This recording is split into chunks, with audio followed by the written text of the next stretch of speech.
Life में आज के टाइम पर सक्सेसफुल तो सभी लोग होना चाहते हैं, लेकिन वो सक्सेसफुल क्यों नहीं हो पाते हैं? इसके पीछे मेन रीज़न क्या रह जाता है, उनकी गलती क्या रह जाती है, इसलिए वो सक्सेसफुल नहीं हो पाते हैं। मैंने जितने भी सक्सेसफुल लोगों को देखा है, उनके पीछे मैंने एक पैटर्न को नोटिस किया है। वो सिंपल सा पैटर्न होता है, अगर आप उस पैटर्न को फॉलो कर लेते हो तो आप भी अपनी लाइफ में किसी भी फील्ड में सक्सेसफुल हो सकते हो।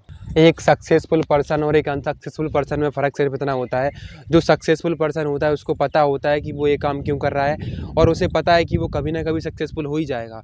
लेकिन जो अनसक्सेसफुल पर्सन होते हैं वो सोचते हैं मैं तो बस ट्राई कर रहा हूँ, हो गया तो ठीक, नहीं हुआ तो नहीं।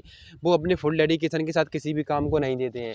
मैं अपना एग्जांपल देता हूँ, जब उस टाइम पर जो 2021-20 के टाइम पर जब ब्लॉगिंग का क्रेज़ चल रहा था, लोग ब्लॉगिंग से करोड़ों रुपए छाप रहे थे। उस टाइम पर मैं बस टाइम पास में लगा हुआ था, सिर्फ और सिर्फ वीडियो देख रहा था कि कैसे ये कर लूँ, वो कर लूँ, मैं शॉर्टकट ढूँढ रहा था। लेकिन उस टाइम पर अगर मैं सही से स्किल सीखने पर ध्यान देता तो आज शायद मेरी कंडीशन कुछ अलग होती। तो सक्सेसफुल होने के लिए आपको किसी भी एक फील्ड में, किसी भी एक स्किल में, किसी भी एक करियर में आपको उसमें 2 से 3 साल घिसना पड़ेगा, उसको पूरा जी-जान से मेहनत करनी पड़ेगी। अगर आप सोच रहे हो कि आप सक्सेसफुल भी हो जाओ और इंस्टाग्राम पर रील्स भी स्क्रॉल करते रहो, तो फिर ऐसा आप नहीं कर पाओगे। आपको सिर्फ एक चीज़ चुननी पड़ेगी। सक्सेसफुल होने के लिए आपको एक कमरे में अपनी पूरी सोशल स्किल तबाह करनी पड़ती है। पूरा 1 से 2 साल आपको बर्बाद करने पड़ते हैं। तब जाकर आप सक्सेसफुल होते हैं। सक्सेस अगर इतनी ही सरल होती तो हर कोई नहीं ले लेता, क्योंकि शुरू के स्टार्टिंग के टाइम में मोटिवेशन के कारण हम किसी भी काम को करना तो स्टार्ट कर देती है, लेकिन जब उसका जो रिज़ल्ट देने का टाइम आता है तो उस टाइम पर हम उस काम को गिव अप कर देते हैं। तो सक्सेसफुल होने के लिए आपको किसी भी काम को लगातार करते ही रहना पड़ेगा। इसके अलावा और कोई दूसरा तरीका नहीं है सक्सेसफुल होने का।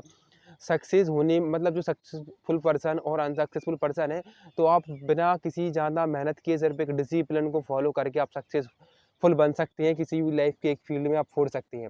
कुछ नहीं करना है, सिंपल सी बस बात ये है कि आप जिस भी फील्ड में हो उसको 2 से 3 साल लगातार दे दो, बिना किसी ओवरथिंक के डिसिप्लिन के साथ पर डे आपको उसको टाइम देना है। बस अगर आप इस रूटीन को 6 मंथ से 1 साल तक भी फॉलो कर लेते हो तो आप 99% लोगों से काफ़ी ज़्यादा आगे निकल जाओगे और अपनी लाइफ में सक्सेसफुल हो जाओगे। इसके अलावा सक्सेस का कोई दूसरा फार्मूला नहीं है, कोई ट्रिक नहीं है और कोई दूसरा रास्ता नहीं है। क्योंकि मैंने अभी जितने भी सक्सेसफुल यूट्यूबर हूँ, बिज़नेसमैन हूँ या जितने भी जो लोग हैं उनको देखा है, उन्होंने कई सालों की उनकी मेहनत है इसके पीछे। आप जिस भी आज के टाइम पर जिस भी फेमस यूट्यूबर को देख लो, इंस्टाग्रामर को देख लो, किसी को भी देख लो, उन्होंने अपनी लाइफ के 4 से 5 साल पीछे पास्ट में उसमें घिसा है, काफ़ी मेहनत की है उसने, घिसने के बाद जब जाकर वो सक्सेसफुल हुई है। तो तुम सोच रहे हो कि बस तुम 1-2 साल 1-2 महीने मेहनत करके या 6 महीने मेहनत करके सक्सेसफुल हो जाओगे, तो ये नहीं है। पहले ही अपने दिमाग को बता दो कि मुझे पेशेंस के साथ कम से कम 1 से 2 साल तो काम करना ही पड़ेगा। आप इससे कम टाइम में भी सक्सेसफुल हो जाते हो, लेकिन अगर आप अपने दिमाग में पहले ही कहकर चलते हो कि मुझे इस फील्ड में 3 से 4 साल देना है, इस कारण से किसी भी काम को आप लंबे समय तक कर पाओगे और फिर आप उसमें सक्सेसफुल हो ही जाओगे।